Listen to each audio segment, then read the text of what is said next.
Welcome to the podcast Like You Didn't Know. This week will be in the spirit of Valentine's Day, since Valentine's Day is next week. So each little section will have kind of a Valentine's Day love/theme. Hope you enjoy.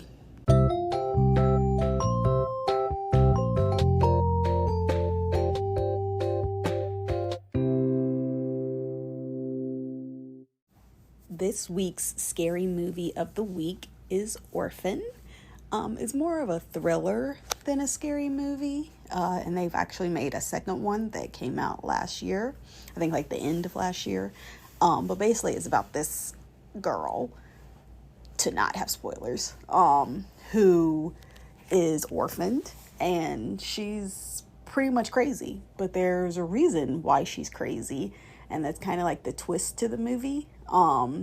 She pretty much kills people. The first one's really good. I like the second one too, and I'm actually rewatching it tonight, and I've seen it like 2-3 times, and it finally dawned on me, like, the whole twist to it. But I recommend both of them. If you like they're definitely not kid friendly. They're still horror movies. There's still blood and guts and stuff and murder. But if you like scary movies, it's definitely one I recommend. Actually, both of them.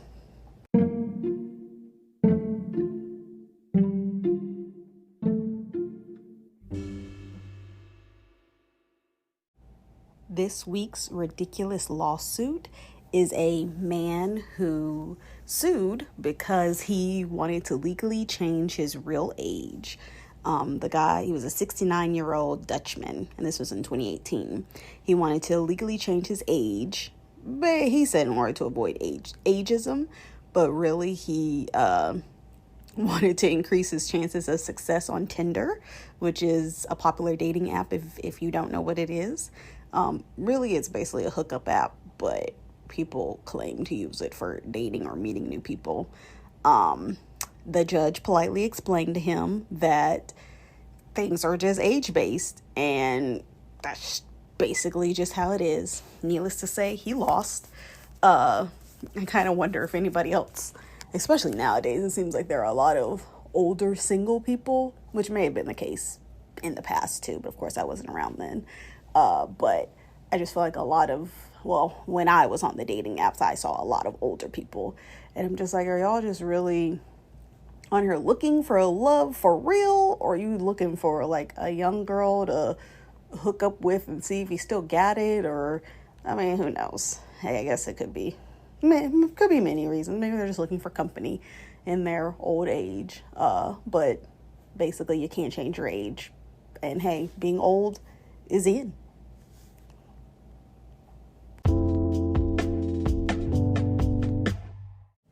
In the spirit of Valentine's Day, or maybe not in the spirit of Valentine's Day, this biggest or bizarre way to die is being crushed to death by your partner.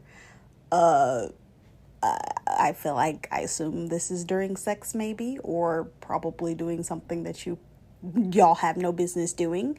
But I feel like, especially for those couples where one partner is on the larger side, especially nowadays where there's like all these videos of men picking up their women and flipping them around and all this other stuff. And there's always the little joke ones where people that obviously cannot do it. I just saw one the other day with a really heavyset girl and a really skinny man.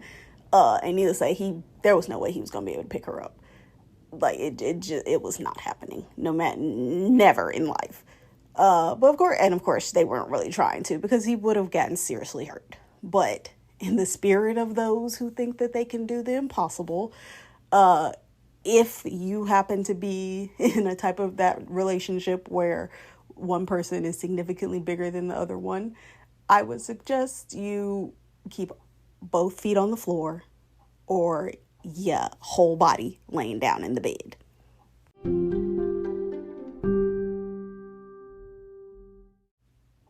The main topic for this week, also in the spirit of Valentine's Day, is dating scams. I'm sure, and if you haven't, you have now. But I feel like most people have heard of people getting scammed out of money. In fact, Netflix just released a series, I think earlier in the year, or maybe somewhat recently within the last couple of months, where this man made lots of money off a lot of women. And he's still making more money because Netflix paid him to have a or a series, of course. But basically, it's just crazy that people are out here scamming people who are like legitimately looking for love. But according to Norton.com, which is the security company, I guess is what they're called, more than 57 million people are on dating apps in the United States. And according to the FBI, online scams have increased by nearly 25% since 2019. And those people have lost a high of 547 million with an M in 2001 from being swindled by their cyber sweetheart. I couldn't find where it was more recent, like 2022, but I'm pretty sure that number has probably gone up. So I just wanted to give you guys a couple tips. If anybody out there is looking for love, please don't give them your credit card information, and don't send them money, and don't, no Cash Apps, no Venmos, no PayPals, none of that, unless you actually know who they are. Some of the most common internet dating scams are fake dating sites, which is interesting. I've never, and I've been on nearly every dating site there is, or every dating app.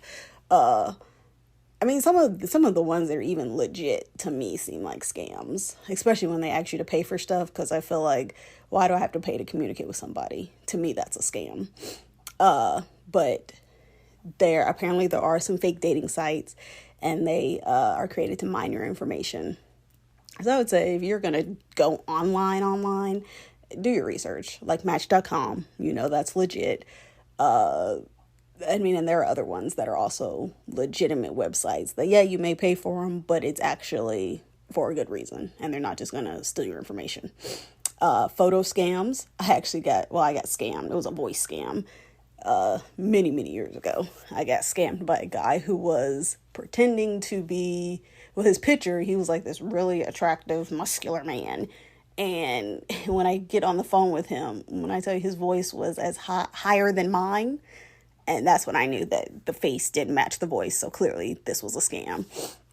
But of course, people get scammed by photos because they, this says specifically that the scammers convince them to send personal information in exchange for intimate photos.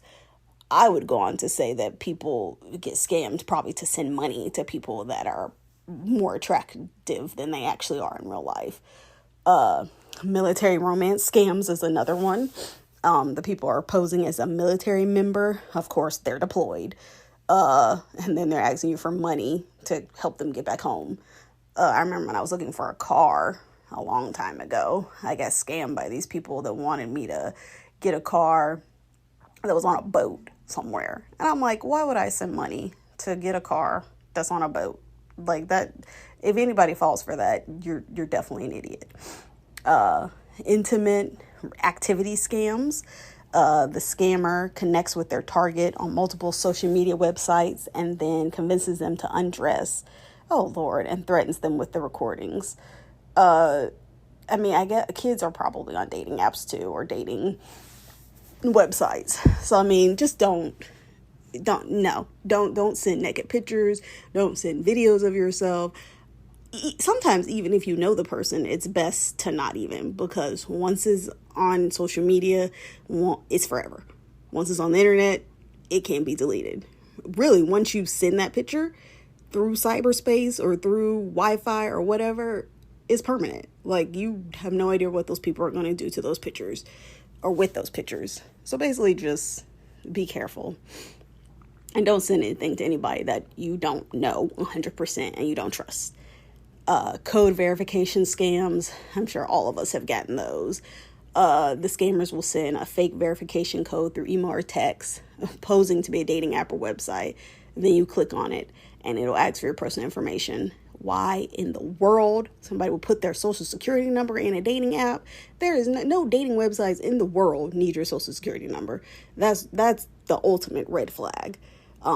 Credit cards, I mean, that's, of course, some of them do ask for money. But again, if it's asking for your social, never give out your social to anybody. If they need your social, you need to be asking them a million questions to figure out why.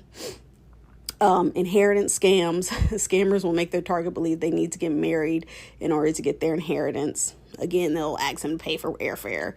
And then malware scams. The recipient will interact with the scammer who sends them a website that looks legitimate. As with anything, I mean, I've never gotten an actual website from anybody, but of course there are companies out here imitating PayPal, Gmail, anything you can think of. There's probably somebody, the Best Buy, all of them. Somebody has tried to imitate them and scam people out of money. Basically, don't click on any links. I don't know. Anybody sending you a website is weird anyway. Like, dating apps do not reach out to you. So if they're reaching out to you, it's probably not legitimate. But basically, just be careful. Be smart. Think if it sounds too good to be true or looks too good to be true, it probably is. Not saying a really attractive person could not be interested in you, but just pay attention to the warning signs. If they refuse to get on camera, they don't ever want to meet up, they all the pictures they send are like stock photos, or just use your common sense. And when in doubt, ask for help. Somebody else may have a little more experience with scammers and being scammed. I personally do.